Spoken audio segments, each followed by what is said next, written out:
Kaip pačios rungtynės Pakruojo pasirodė gan pajėgus varžovas?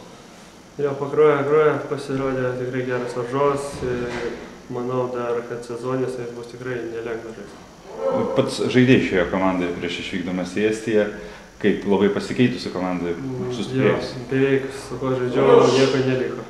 Visi ar išvažiavę, ar baigė, aš net nežinau. Kaip pats jautiesi Šiaulių komandoje? Žaidėjai keletą rungtynių, netgi vienose pelnei 3 įvarčius. Džiaugiesi prisijungęs? Jo, džiaugiuosi, komanda draugiška, jauna, visi padeda ir morališkai, ir fiziškai, palaiko vienas kitą. Tai, kad žaisi kartu su broliu, papildomas pliusas, tai, kad pasirinkai būtent Šiaulių komandą?